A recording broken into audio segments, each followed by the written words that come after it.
What's up everybody, Grixate here and welcome to my 5-minute Monday series. How's your day? Great?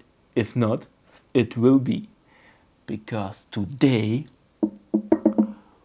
I will do some insane water images. And again, I was inspired by a YouTube video. I will leave the link down in the description. This guy is just awesome. Probably you know him already. So what we're gonna do today, I will literally throw things in a fish tank and take photos of them falling in. I will also give you some tips about how much light do you need for this, what kind of things you can throw in a fish tank, and what camera settings you need to get this one sharp image. So why am I doing this, you may ask? Because I want to try this. I want to take some amazing images and take you with me on this photography adventure train. Boom!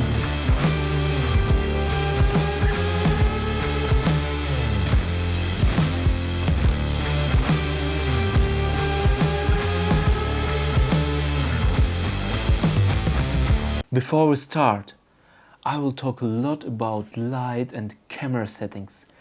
But what I really want to tell you in this video, and that's really important to understand, that you don't need fancy equipment, you don't need professional light, all this expensive stuff around you to do the same or to get inspired and to do your own thing. All you need is here in your head. If you can imagine it, you can do it. So let's talk about my setup.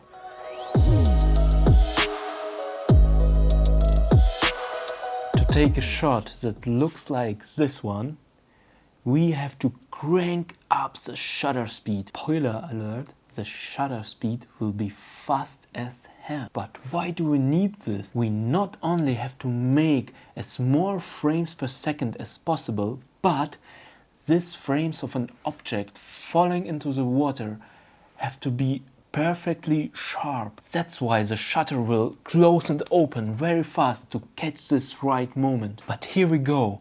When the shutter speed is so fast, it's letting very little amount of light in. That means you have to bring all the light you have to make the scene really bright, as bright as you can get. And by all, I mean really everything.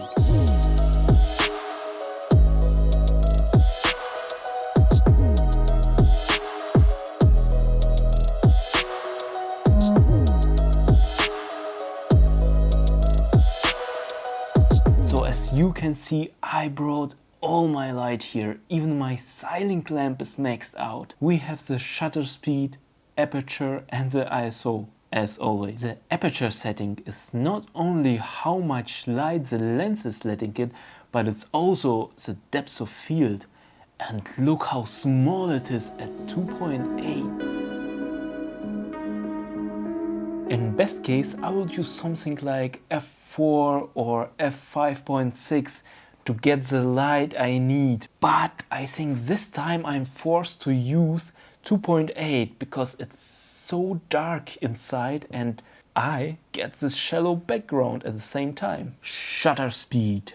That's where it gets serious, guys. I have done a quick test and in my conditions 32 hundredths of a second, you see it here, produces the best and the sharpest image. Feel free to test your shutter speed. Maybe the slower one will work better for you. I suggest you to go with one of the 3 shutter speeds you see here down below. The shutter speed at all leads me to a problem. The scene is dark with this speed. I have to pump the ISO as far as my camera can handle. I think I will risk 6400, but you might stop at 3200 because it can get noisy very fast. A small trick: if you can get the light from the outside, try to shoot near the window or get even outside with a fish tank if you have that possibility. I think I'll repeat it again because the most important thing in this whole idea, don't let gear or conditions stop you. Try it. You can do this kind of photography with every camera, even with your phone. Just don't be afraid and try something different. Maybe you will find your own method. Trust me, just try it and you will not be disappointed. Just quick about mechanical and electronic shutter. My camera can shoot 14 frames per second with electronic shutter and only 5 to 8 with mechanical. Actually 11 FPS with mechanical with this booster grip. That means the more frames I can get in a single try, the faster I will get the right image. You can get the right frame even shooting single frames, but you will plan more time for this kind of adventure.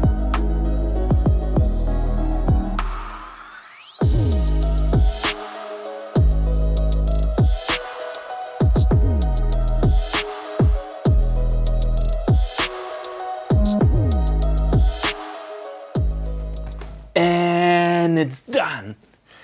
The water level in a tank shall be just above the middle, but not too high, because I want to see the object falling in, the splashes, the bubbles, but not the glass top of the fish tank. So what can we actually throw in? Basically everything that can survive water. So here are the settings again I want to use, and as I dial them in, everything I will do is just press a button.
Are you excited? I hope so. Thumbs up if you liked that video, subscribe if you aren't already, and I'll see you in the next video.